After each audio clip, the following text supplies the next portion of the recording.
మీ మోకాల నొప్పులకు ఎటువంటి సర్జరీ లేకుండా ఎపియాన్ పెయిన్ క్లినిక్ అందిస్తున్న అత్యాధునిక చికిత్స.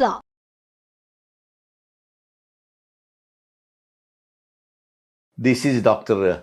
K.J. Reddy, Senior Orthopedic Surgeon, Specialist in Robotic Joint Replacement Surgery, Sports Medicine and Arthroscopic Surgery, working in Apollo Hospitals, Jubilee Hills, Hyderabad.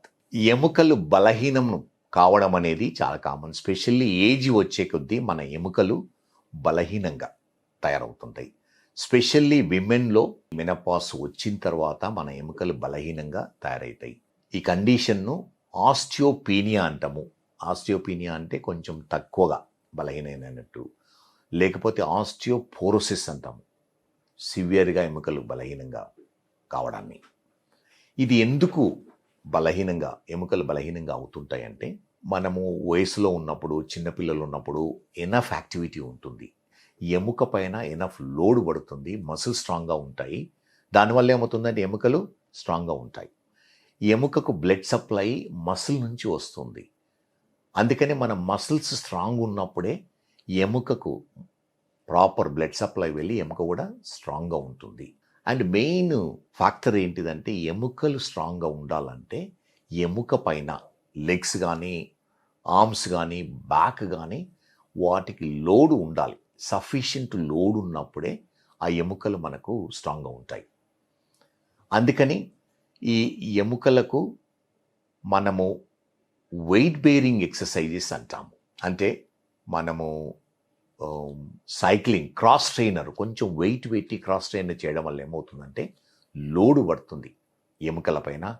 అదేవిధంగా చిన్న weights పెట్టి కూడా మనము లెగ్ ఎక్సర్సైజ్ కానీ, ఆర్మ్ ఎక్సర్సైజ్ అంటే upper లిమ్ exercise with small dumbbells 1/2 kg 1 kg రిపీటెడ్గా రెగ్యులర్గా 4 to 5 times in a week, maybe about 20 minutes చేయడం వల్ల ఏమవుతుందంటే ఎముక పైన లోడ్ పడి ఆ ఎముకలు స్ట్రాంగ్ అవుతున్నాయి. సో ఎముకలు అనేటివి కాల్షియం కాంటెంట్ కాన్స్టెంట్గా ఉండదు. రోజు కాల్షియం డిపాజిట్ అవుతుంది, కొంత అబ్జార్బ్ అవుతుంది. ఈ రెండు బ్యాలెన్స్, ఈక్వలిబ్రియం మెయింటైన్ చేసినప్పుడే ఆ ఎముకలు బలంగా ఉంటాయి. రెగ్యులర్గా వెయిట్ బేరింగ్ ఎక్సర్సైజ్ చేస్తూ ఉన్నాం అనుకోండి, కొంచెం ఎక్కువ చేయడం వల్ల ఏమవుతుంది, ఎక్కువ కాల్షియం డిపాజిట్ అయ్యి తక్కువ కాల్షియం అబ్జార్బ్ అవుతుంది. ఈ డిపాజిట్ ప్రాసెస్ను ఆస్టియోబ్లాస్టిక్ యాక్టివిటీ అంటాము. అబ్జార్బ్ అనేది ఆస్టియోక్లాస్టిక్ యాక్టివిటీ అంటాము. కాల్షియం మొత్తము బోన్ నుంచి బయటికి రావడం, ఇది చాలా ఇంపార్టెంట్. ఇది ప్రాసెస్ అనేది ఇది కాన్స్టెంట్ ఈక్విలిబ్రియంలో ఉన్నప్పుడే మన ఎముకలు స్ట్రాంగ్గా ఉంటాయి. ఈ విధంగా డిజాల్వ్ అయిన కాల్షియం మన బ్లడ్లో సర్క్యులేట్ అవుతుంది. బ్లడ్లో కూడా వేరియస్ పార్ట్స్కు కాల్షియం అనేది చాలా ఇంపార్టెంట్, మసిల్స్కు, బోన్స్కు, జాయింట్స్కు. విమెన్లో అయితే హార్మోనల్ చేంజెస్ వల్ల కాల్షియం డిపాజిషన్ తక్కువయ్యి ఎముకలు బలహీనంగా అవుతుంది. సో ఎముక దాని కార్టెక్స్ అంటే డయామీటర్ లోపల ఉన్న థిక్నెస్లో కార్టెక్స్ తక్కువయ్యి ఈజీగా ఫ్రాక్చర్ కావడానికి ఉంటుంది. సింపుల్ ఫాల్, స్లిప్ అయి పడడం వల్ల రిస్ట్ ఫ్రాక్చర్ కానీ, హిప్ ఫ్రాక్చర్ కానీ, బ్యాక్ బోన్ ఫ్రాక్చర్ కానీ అవుతుంది. సో ఇది వెరీ కామన్ కాంప్లికేషన్ ఆస్టియోపోరోసిస్. ఈరోజు రేపుల్లో one of the biggest problem. ఎందుకంటే commonest cause of disability in the world osteoporosis and osteoporosis related fractures.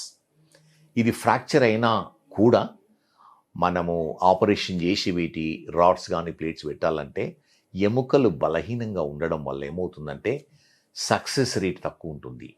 ఈ ఫ్రాక్చర్ ఫెయిల్ కావడానికి ఛాన్సెస్ ఎక్కువ ఉంటాయి. మెయిన్ ప్రివెన్షన్ ఎలా అంటే, స్పెషల్లీ విమెన్లో ఈ హార్మోనల్ లెవెల్స్ చెక్ చేయించుకొని, మరీ సిగ్నిఫికెంట్గా ఉంటే ప్రాబబ్లీ రిప్లేస్మెంట్ థెరపీని ఇస్తారు. మీ గైనకాలజిస్ట్ కన్సల్ట్ చేసి ప్రాబబ్లీ ఇది అవసరం ఉంటుంది. కానీ ప్రతి ఒక్కరికి ఎవరికైతే ఇది ఆస్టియోపోరోసిస్ ఉందో డయాగ్నోసిస్ చేసుకోవాల్సి ఉంటుంది. సింపుల్ టెస్ట్ అంటే మనము విటమిన్ డి, కాల్షియంతో పాటు బోన్ మినరల్ డెన్సిటీ అంటాం, బిఎండి టెస్ట్ అంటాము. దానివల్ల చాలా వరకు మనకు ఆస్టియోపీనియా ఉందా, ఆస్టియోపోరోసిస్ ఉందా మనము తెలుసుకోవడానికి ఉంటుంది. సో ఎవరికైతే ఆస్టియోపీనియా ఉందో ట్రీట్మెంట్ అనేది చాలా ఇంపార్టెంట్. సివియర్గా ఉన్న వాళ్ళకు మెడిసిన్స్ ఇస్తాము, కాల్షియం, వైటమిన్ డి సప్లిమెంట్తో పాటు various types of osteoporotic treatments ఈ రోజు రూపంలో అవైలబుల్ ఉన్నాయి. టాబ్లెట్స్ ఉన్నాయి, ఇంజెక్షన్స్ ఉన్నాయి, నేజల్ ఇన్హలేషన్స్ ఉన్నాయి. సో ఇవి తీసుకోవడం వల్ల ఏమవుతుందంటే మన ఎముకలను బలంగా చేయడానికి వీలవుతుంది. మెయిన్ ఫ్యాక్టర్ మన ఎముకలు స్ట్రాంగ్గా ఉండాలంటే physical activity, specially load bearing exercises చేయడం వల్ల ఏమవుతుందంటే ఈ ఎముకలు స్ట్రాంగ్ అవుతాయి. ఏ మెడిసిన్స్ తీసుకున్నా కూడా ఈ లోడ్ బేరింగ్ ఎక్సర్సైజ్ ఉంటే కానీ ఈ కాల్షియం కానీ మిగతా మినరల్స్ కానీ బోన్లో డిపాజిట్ అయ్యి స్ట్రాంగ్ అవుతుంటుంది. ఎవరికైతే స్పెషల్లీ లేడీస్లో సింపుల్ ఫాల్ వల్ల ఫ్రాక్చర్ అవుతుందో ఈ ఆస్టియోపోరోటిక్ టెస్ట్ చేసుకోవాలి. బిఎండి చేసేసుకొని అప్రాప్రియేట్ ట్రీట్మెంట్ తీసుకోవడం వల్ల ఏమవుతుందంటే ఈ ఫర్దర్ ఫ్రాక్చర్స్ ప్రివెంట్ చేయడానికి వీలవుతుంది. స్పెషల్లీ ఆస్టియోపోరోసిస్ ఉన్న వాళ్ళకు బ్యాక్ బోన్ బెండ్ అవుతుంది. సింపుల్ ఫాల్తోనే సివియర్ బ్యాక్ పెయిన్ వస్తుంది. ఎందుకంటే బ్యాక్ బోన్ కంప్రెస్ అయ్యి చిన్న ఫ్రాక్చర్ వస్తుంది, కంప్రెషన్ ఫ్రాక్చర్స్ అంటాము. ఇది ఇమీడియట్గా డయాగ్నోజ్ చేసి ట్రీట్మెంట్ తీసుకోవడం వల్ల ఏమవుతుందంటే ఫర్దర్ ఫ్రాక్చర్స్ ప్రివెంట్ చేయడానికి వీలవుతుంది. అదేవిధంగా మిగతా బోన్స్ ఫ్రాక్చర్ కాకుండా కూడా ప్రివెంట్ చేయడానికి పాసిబిలిటీ ఉంటుంది. ఈ ఆస్టియోపోరోటిక్ ఫ్రాక్చర్స్ అనేటివి back bone fracture common, hip fractures very common, wrist fractures కూడా వెరీ కామన్. సో ఈ ప్రివెన్షన్ ఆఫ్ ఆస్టియోపోరోసిస్ అనేది చాలా ఇంపార్టెంట్.